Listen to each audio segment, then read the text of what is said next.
Let me go back to Jaylen for a second. Jaylen has what it takes to have the impact like a Muhammad Ali. Intelligent, very well spoken, has the confidence, and has the star power. Yeah. I love what he's doing. From um, I would say community activism standpoint. He's doing a lot of great work.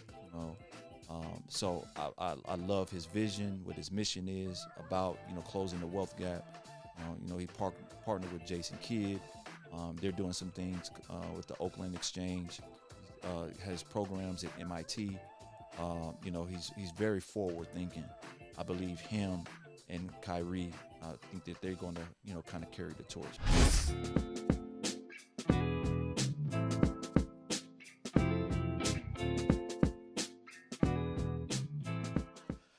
Assalamu alaikum. It's your brother Haqq Islam again. For this week's edition of Oasis, we have a very special guest. This brother is very special because we have intentions on getting into the Muslim economy worldwide. We're going to discuss that, but we're going to also talk about sports and Islam. So let me read about my brother Hanif Khalil. Hanif Khalil is the founding president and CEO of Aflaha Sports Management Group, a full-service agency supporting Muslims and conscious athletes, brands, and organizations in talent management, branding, marketing, media content development, and consulting within the global halal economy. That's very important, the global halal economy. As president and chief visionary officer of Crescent Sports Media, Hanif amplifies the voices of Muslims in sports and offers career management and consulting services to professional athletes. Now, we're going to take it from there because there's much more we're going to talk about. So, brother Hanif, welcome to the Oasis. It's a pleasure to be here. Assalamu alaikum. Wa alaikum assalam. Now, can you please tell me what is Aflaha Sports Management? Yeah, Now, so pronounce that right for me, because I know it means success, but Yeah. your Arabic is certainly better than mine. Aflaha. Aflaha comes from the Arabic word falaha, which means to cultivate, to grow, and success. Success. Yeah. So I chose that name because I just feel like I'm a winner. We're all born winners, but I believe in success. So it's a full service sports management company. Something I started about 18 months ago. I've been working in the sports industry for about 20 years in various capacities. Where'd you start? So I actually started out, I would say, beginning as a sports agent. I was a contract advisor for the NFL Players Association.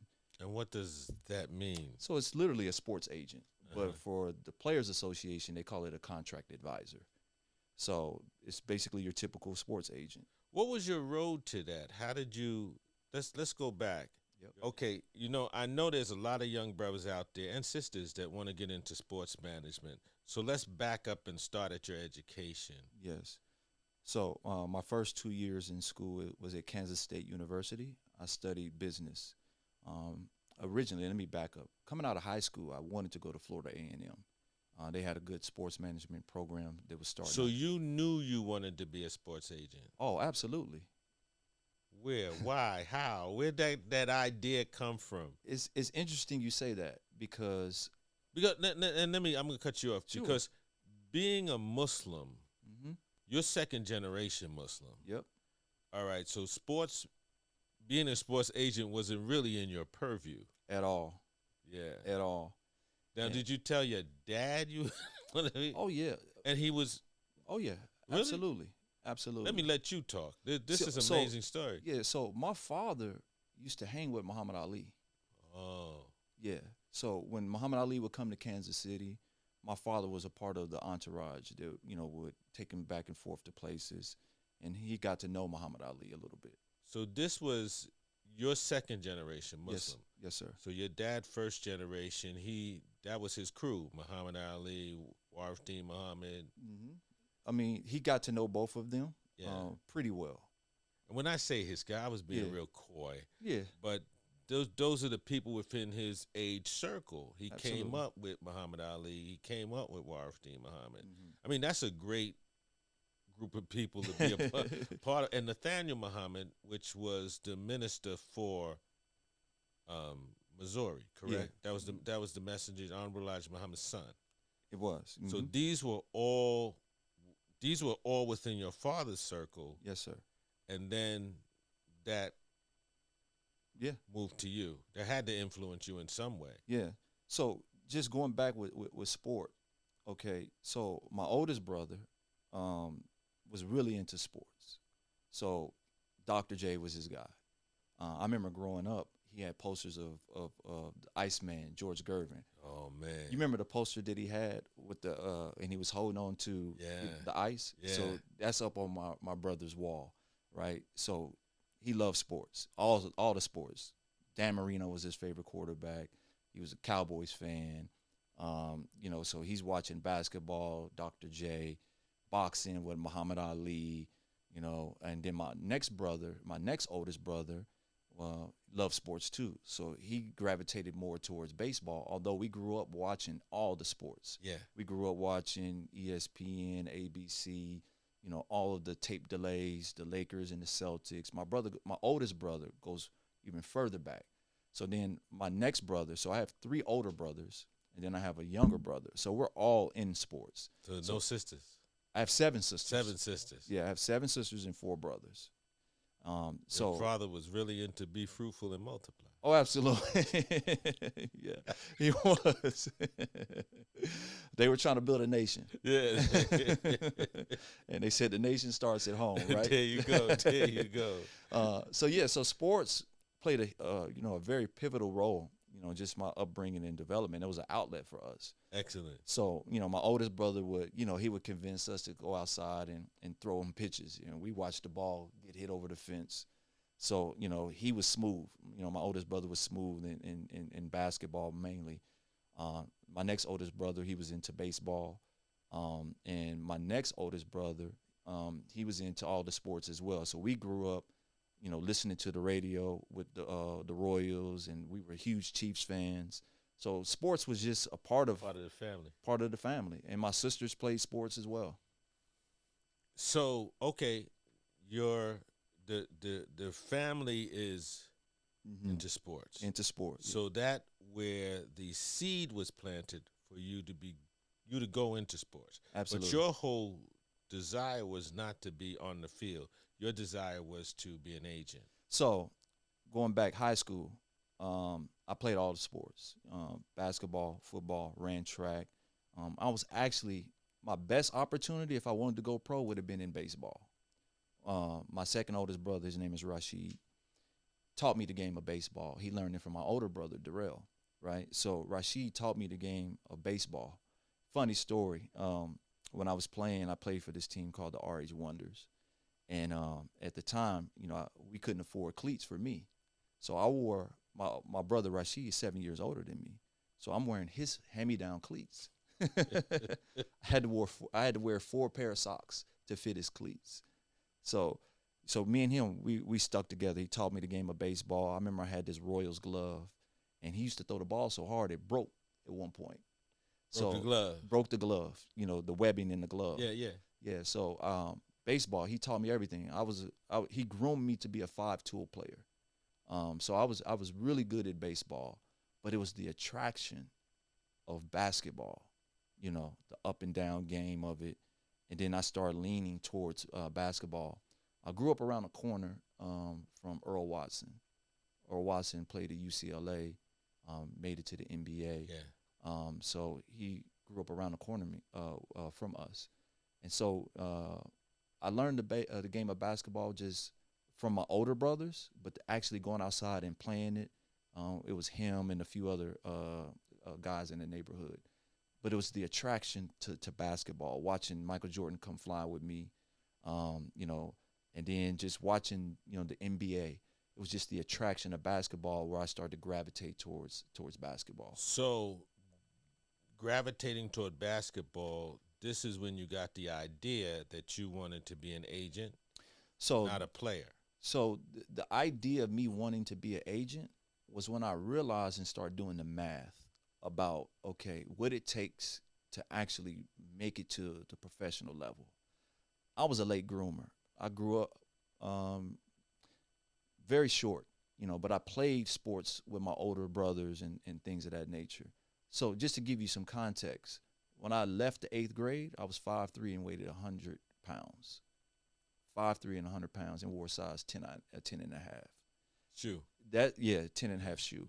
That summer between my 8th grade year and my 9th grade year, I had a growth spurt. I went from 5'3" to 5'7". So, but the shoe size, for all you don't know, when you get kids, watch their feet. Yeah. Because the feet will tell you where they're going to go. Absolutely. Right. Absolutely. So fast forward, and if we want to, we can talk more about, my experience in high school sports, but it played a very pivotal role. But the idea for me is I had, when I was getting ready to graduate from high school, I had a few offers from smaller schools to play, at smaller colleges. Baseball or basketball. So track and football. Track, football, and actually basketball too.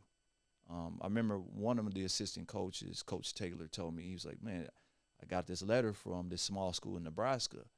I said, okay, well, tell me about the school. He said, yeah, it's a small Christian school. I said, stop right there. I don't want to go there. I wanted to have the big college experience. So fast forward. What about the black college experience? Okay, so interesting story. So I got pretty good between my junior and senior year in football.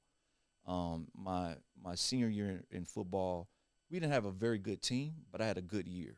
I ended up all city defensive back, and so I developed a relationship with Tim Barnett that used to play for the Chiefs. His alma mater was Jackson State. He said, look, man, if you want to, I can start talking to the coach. I said, nah, I think I'm pretty dead set on either I'm going to go to FAMU or I'm going to go to Kansas State locally. So I ended up at Kansas State for some unfortunate reasons with FAMU. I'm going to protect the HBCU and just keep it and just say there were some situations that didn't allow me to go to FAMU. Listen, you being a Muslim and coming out of the black experience, know that sometimes dealing with our people is a constant struggle. It is a constant struggle. But we love everything about our people. We love everything about our people because we know we've been through so much. We have. You know what I mean? And I know your father and mother inculcated that into your mind. Mm-hmm. But sometimes you whisper under your breath.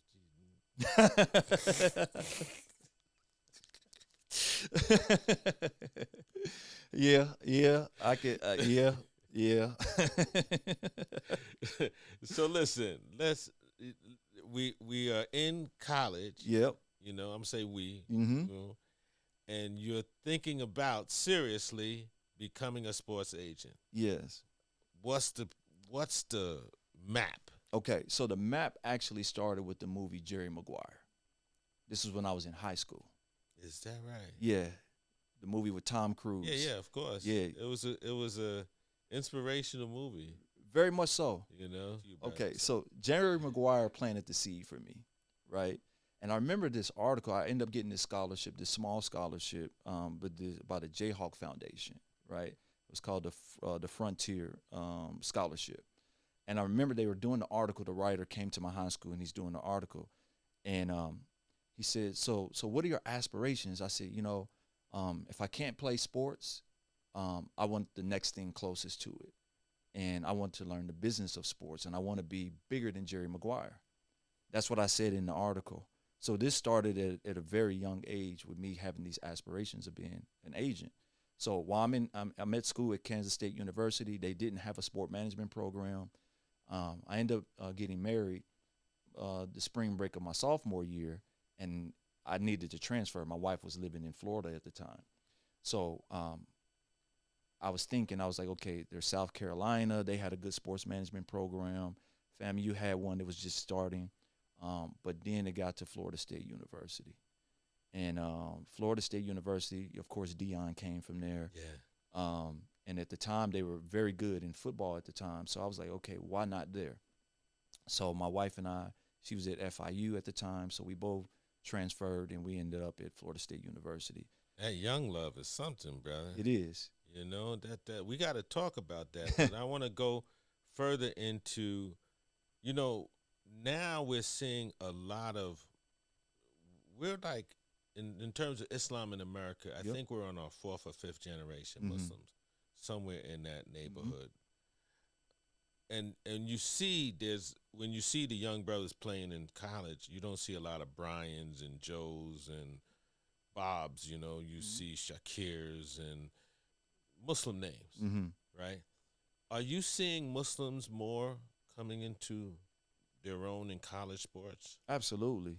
Let's talk about that. Yeah. So you're seeing, an emerging group of young men that are Muslim and women, that are in college athletics. Yeah. So UConn and NC State both made it to the Final Four For on the the male female. and male. And male. Yes. Okay. So you had three, I believe, Muslims on UConn male's team. You had one, I believe, on female on UConn's women's team. You had a sister that was on NC State's team, and you had a Muslim brother that was on NC State's men's basketball. These sisters wore hijabs? One of them did on NC State. I remember she was wearing the hijab. So that's men's basketball. Now on football, in the Final Four, you had on the University of Washington, Jabbar Muhammad. His cousin is Malik Muhammad. He played on the University of Texas. And I believe you had a Muslim brother on the University of Michigan as well. So this is what you're seeing prominently, on the stage. And then Jabbar transferred to Oregon, and he was in the Final Four. And then Malik made it again at the University of Texas. What's your analysis? Why are we seeing so many Muslims coming into sports now? Because I think it's a part of the culture. It's just an evolution. It's just an evolution that, sports mimics life and life mimics sports. And so you're seeing young men who grow up, idolizing, athletes. And now the proliferation of it is just a natural occurrence, for it to happen. And then sports, and I'll back up. So Jim Calhoun, who was the coach of UConn, he had a friend of mine who was an older gentleman. His son played for Jim Calhoun. And he said, I love recruiting Muslim players because they're easy to coach, because of their discipline. See, I'm glad you said that because, me and my nephew, we talk about sports all the time. Mm-hmm. And the issue that we have is that, a lot of African Americans are not taking the helm in sports. Mm-hmm. Like if you look at the NBA, we talked about this. Yes. You look at the NBA now, it's foreign players Mm-hmm. that's taking the helm, Mm-hmm. And, like my man, SGA, he's nasty. And he could play, but he's from Toronto. You know what I'm saying? He's not from Detroit, Mm-hmm. And I think it's because there's been a breakdown, not because, but the reality is there's a breakdown in the black family. Mm-hmm. And in Muslims, the family is intact. Mm-hmm. Like when you talk about your life, Mm-hmm. you talk about the family structure is intact because your brothers are helping, your dad is there, you know what I'm saying? Do you see that as, I want you to go down that road because you just said something that Jim Calhoun said, because the discipline, our family structure, Mm-hmm. everything's in place for Muslims to excel. Mm-hmm. Yeah, so I think the principles of Islam, discipline, overcoming adversity, character, it translates very well into athletics and sports because it's the same concepts, the same principles that you need to be successful as an athlete. And in life. And in life. Because that book, the Holy Quran, is a guide for life. It is. Everything you want to know about life, Mm-hmm. being a human being, being a man, is in that book. Mm-hmm. So please, I'm starting to preach, but let me let you No, preach. I think you're right on point. Even right now, we're in the month of Ramadan, right? So we're learning and we're going through this boot camp, so to speak, of personal development. But it translates very well to an athlete. Some of the things that you have to do to train to become, elite. It's some of the same things that you're learning during this month of Ramadan. So Islam and sports, it's a great correlation there. It's a great intersection there. Even our Prophet Muhammad sallallahu alaihi wasallam, he encouraged sport. wrestling, swimming, horseback riding, things of that nature. Track. Track. He loved to race. He raced his wife. Yeah. You know, they used to have races, right? So there's a lot of correlation, intersectionality between sports and Islam that can help you become an elite athlete. So I believe we got a heads up on just the average person because of just the lifestyle of a Muslim. Teach. Okay. We're going to flip it a bit. Sure. Let's talk about NILs. Okay. NILs. Name, image, and likeness. Yeah. Yes. What is that? Name, image, and likeness. So most people go back to the O'Bannon brothers. Charles O'Bannon, Ed O'Bannon. UCLA. Yeah, Those UCLA. some bad boys. Bad boys. 1994-95 season they won. So the O'Bannon brothers were the first athletes. You know, there was a groundswell of conversation about, you know, college athletes feeling like they were being used. They wasn't getting their just due, right? They felt like they'd been taken advantage of. But it was the O'Bannon brothers that finally said, okay, enough is enough. We're going to sue the NCAA, you know, for our name, image, and likeness, you know, to be able to get, you know, compensated and be able to monetize our name, our image, our likeness. You know, we're making billions of dollars for the NCAA. March Madness is, you know, upwards in billions of dollars that they pay, you know, for the TV rights and advertisement and things of that nature. So that case is what spurred what we now have as name, image, and likeness. But it took a lot of years for it to even get to that. Many years. Yeah. At least a decade. At least a decade. Because remember, they're playing in 94, 95, and I believe Charles graduated a few years after Ed. So you're talking about 96, 97, somewhere around there. So it's a long time, you know, long overdue. So name, image, and likeness is a part of college athletics right now. And it's allowed the pendulum to swing back towards, you know, players having ownership, being able to, you know, control their own narrative, you know, be able to maximize brand opportunities and things of that nature.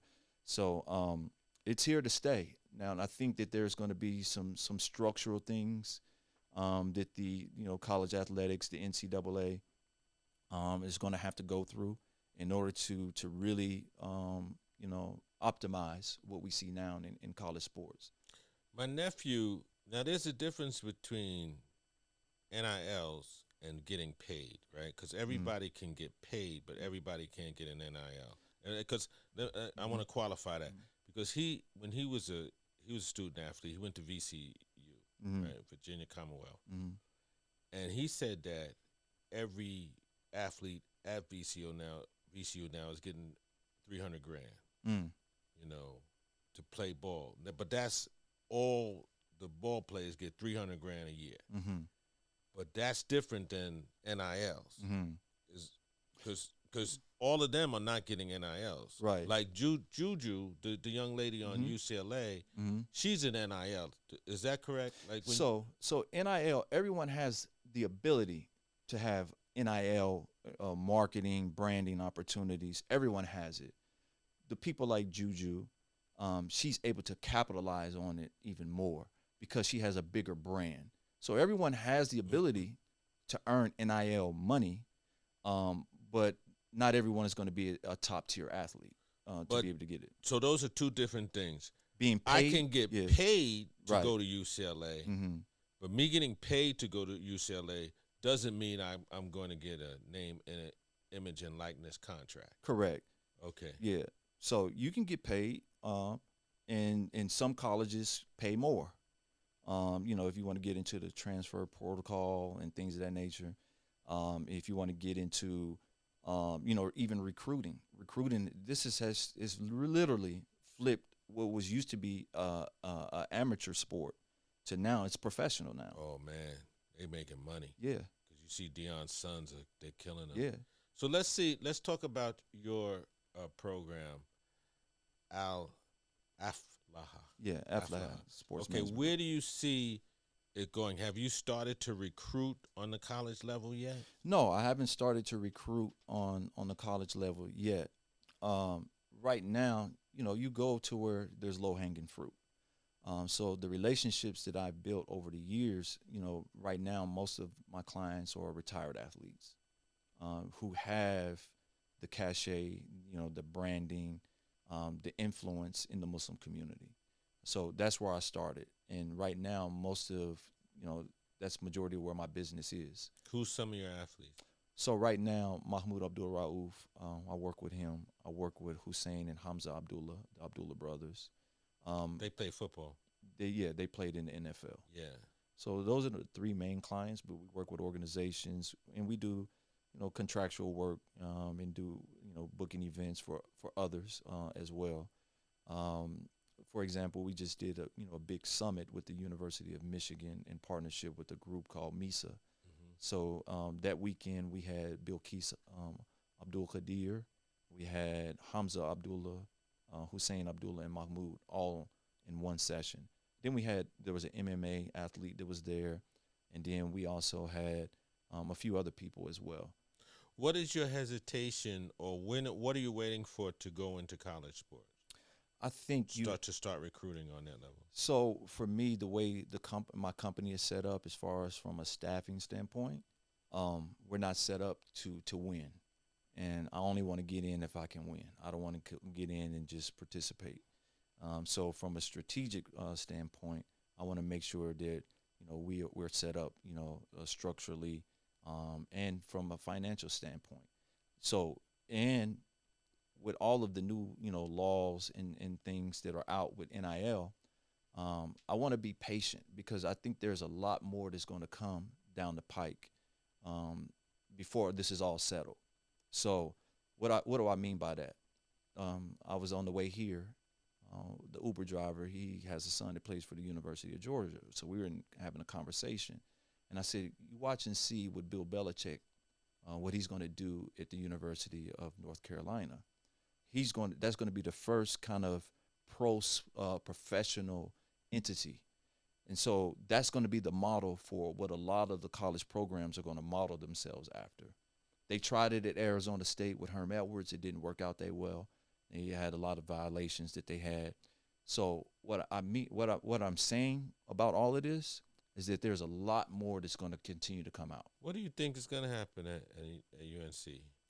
I think that they're going to come out with a model of what college sports is going to be like to run a high-level program. It's going to be like professional football on a collegiate level. How do we as Muslims fit into this? Fit very, very well. No, please. So if Muhammad Ali is the standard, right? Right. Okay, he's the model for what a Muslim, really any athlete, right? I think that from him you get Mahmoud Abdul-Rauf, Hakeem Olajuwon, and then there's Sharif Abdul-Rahim. Those are the main three in America, right? Although Hakeem, is Nigerian born, he's well known, at the university level, at the University of Houston, so on and so forth. So he was a staple. And he was very public with his Islam. Exactly. So the generations after that, and you had others, Tariq Abdul-Wahad, Hidul Turkoglu, you had other ones that came along. So I think that this generation now, there's kind of like a shock because of what was done if you spoke out about Islam and you took certain stances, right? I love what Jaylen Brown is doing. I love what Kyrie Irving is doing. But we're waiting for that, to your point, we're waiting for that next crop of athletes to say, you know what? I'm Muslim. I'm proud. I'm willing to talk about what Islam is on that particular level, right? Well, let me go back. Hussein and Hamza Abdullah, they did a great deal as well. Showing people that you can go to Hajj, you can fast during the month of Ramadan and play professional sports. They didn't get the notoriety that the Mahmouds did, that the Hakeem Olajuwons did, so on and so forth. They didn't have the star power. So the next stars coming from the next group is what you're talking about. And I believe we're well on our way to do that. The Muhammad brothers, they have a whole family, that I mentioned that are playing collegiate ball now. I believe that they, have, what it takes, to talk about Islam, because there's a community behind them. And this is my point that I want to get to. So Jaylen Brown reverted to Islam. Kyrie Irving reverted to Islam.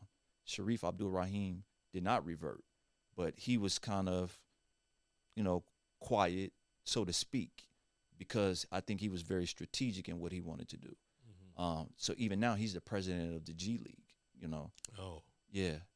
So he was assistant general manager for the Sacramento Kings. He was a vice president of operations at the NBA level. So he has that, right? So that next crop, they're coming.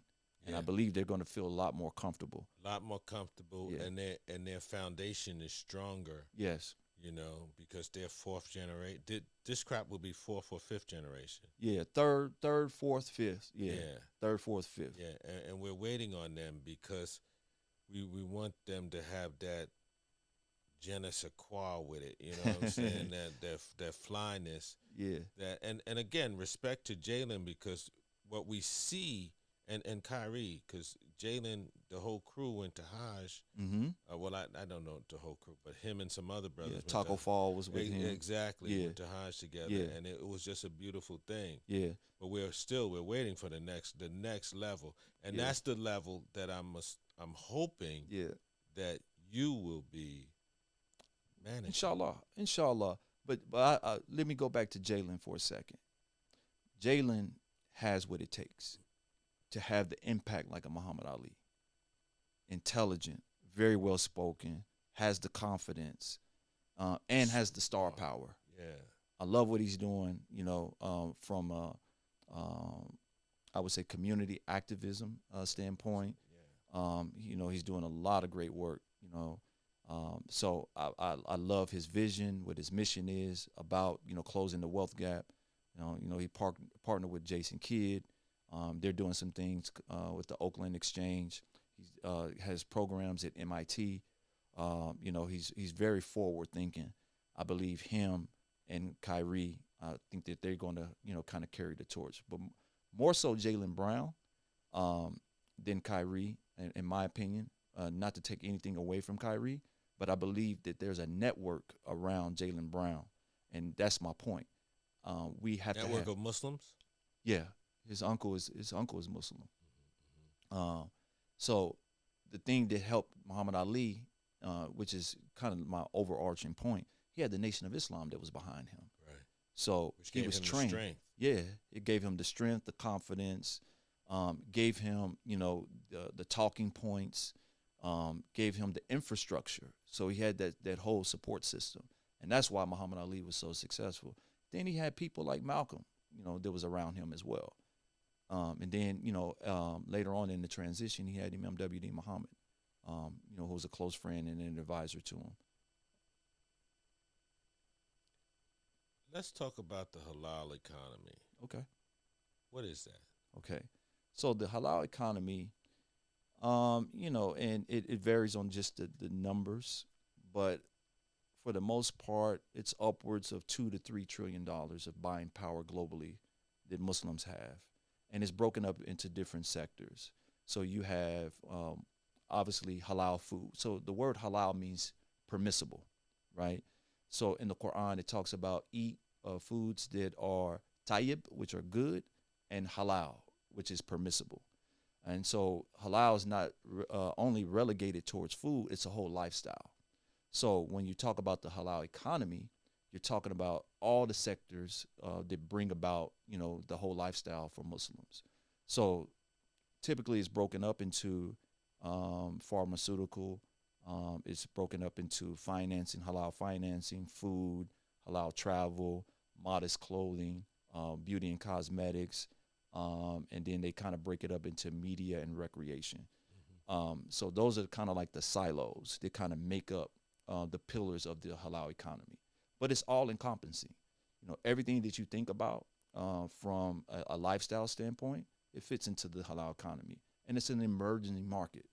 And I believe it's for us to be successful in the political arena, in education, culturally, it's incumbent upon us to really dive deep into the halal economy. It's a $3 trillion economy.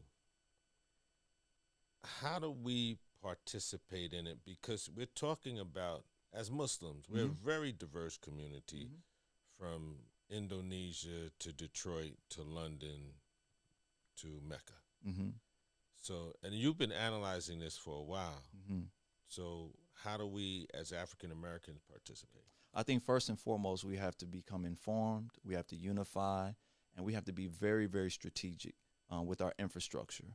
And I think naturally, African Americans, we have a way of galvanizing people just with our lifestyle, with our spirit. You know, the soul of America has really been about African Americans, right? Yeah. So I believe once we decide to get into it, it's going to go into a level that's, you know, unprecedented. We really have to think about this because the world does not, in many respects, does not see us. You know, the African American Muslim. Mm-hmm. And I think there's 4 or 5 million of us in America. Mm-hmm. And no, there's 4 or 5 million Muslims in America. Mm-hmm. I don't know how many of that percentage is African American. Yeah. But the richest nations on earth are Muslim. Mm-hmm. You know, because the riches is under our feet. Mm-hmm. You know, and there are countries that have control of their wealth, like a Qatar or Oman or Saudi Arabia. But there are other countries that are getting control of their wealth, like Mali, Burkina Faso, Niger. So I'm going to throw this at you because you got to figure out how do we, I know you gave me one answer, but I'm going to dive deeper. Okay. We got to get to our brothers and sisters in Africa, our brothers and sisters in Indonesia, our brothers and sisters in the Middle East. But that's kind of that doesn't make sense because there's no upper East, there's no bottom East, but we'll say it Mm-hmm. for Middle East. All right, brother, you got it. What's the answer to the question? The answer to the question is, I believe it's going to happen, but we have to pay attention to it. See, what you think about, it grows. What you feed grows. So we have to start feeding ourselves the material. We have to start feeding ourselves the knowledge about this economy, and we have to see what the benefits are. Naturally, what we do, I mean, African Americans have been doing fashion shows. We've been doing our own hair. We've been doing, and I'm talking about Muslims. Right. You know, some of the most beautiful designs when it comes to fashion and style and elegance and dignity has come from the African American woman. If you go and start looking at from the Nation of Islam on, you know, under the leadership of Imam Muhammad, he made it a point to have cultural nights and things of that nature. So our African American sisters have what it takes. You know, when it comes to, you know, the cultural aspect of music and entertainment in a halal way, in a permissible way, as far as, you know, entertainment is concerned, African American Muslims have the ability to lead the world in these particular categories. So we just have to become unified, and we have to begin to start having conversations. So it's, you know, your platform, some of the work that I'm doing, some of the work that a lot of people are doing. You know, you think about people like Preacher Malls and Moses the Comic, and Umar Reagan, and, you know, there's plenty of people that are already doing these things. We have people like Ifram Salam, who used to be an NFL player. You know, his movie company is called Hidden Empire. They've done a lot of prominent movies in Hollywood. So we have people. Yeah. So, you know, you got a lot of people that are already doing the things. We're just not unified. We're not on the same page. We're not strategically aligned. Once we do that, we'll be able to take advantage of it. Brother, that was a great answer. Now, before we part, I want to know some more about you. Okay. Personally, I'm getting personal. You've been married for 24 years, and you alluded earlier that you met your wife in sophomore year of college. Yes. How did that happen? And tell me, how did you last? Okay. For 24 years. So coming up, we had conventions and conferences that we would meet yearly. And so we're talking about in Chicago, Philadelphia, you know, we would come to these conventions Labor Day weekend, and we're seeing 20,000 Muslims come together. So now this kind of goes back to what you were saying about the halal economy. When we become unified, we have these opportunities to showcase what we have. So marriages were just a natural part of the equation when you come together socially. So I met my wife at a young adult conference. It was called the National Youth Association, okay? So the NYAA. And I met my wife at one of those conferences, and we began to just kind of keep in touch with each other. But I saw her again in Chicago of May of '99 at another youth conference. So this is when we exchanged information and actually start talking to each other. And the rest is history. 10 months later, we got married. Alhamdulillah. Yeah, 24 years in. 24 years in. So what is the secret? So I would say the biggest secret in staying married is that you have to love Islam. That's number one. That's number one. Because there's so many different things can pull a marriage apart. And when I say love Islam, obviously I'm talking about having consciousness of God first. Absolutely. But it's a way of life. And so it is this way of life that's going to insulate you into all of the distractions that can pull a marriage apart. And actually we work together. You know, we have a nonprofit organization. It's called Camp Khalil. Teaches leadership and life skills to Muslim youth between the ages of 12 to 17.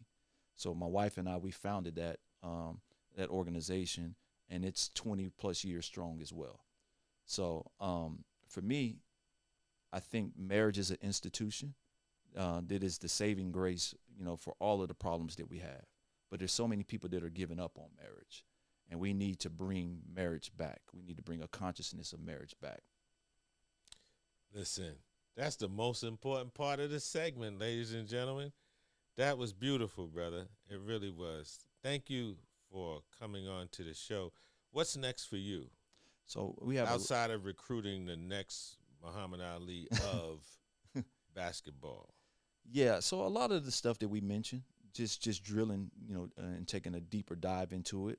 We have a lot of things that we're working on, and inshallah, you know, we'll be giving ourselves an opportunity to kind of promote that in different ways. So I don't want to speak on it just yet, but I will say that you'll be hearing more about us in sports in the halal economy.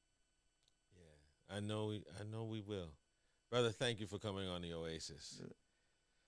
Brothers and sisters, Brother Hanif Khalil, my man, my friend, great brother. So many great things are going to happen with him and his organization. And keep looking to collegiate sports, because there's a bunch of young Muslims that's going to be coming up that we're going to watch that's going to take over sports. Thank you. This week's edition of Oasis, your brother Haqq Islam signing off. Assalamu alaikum.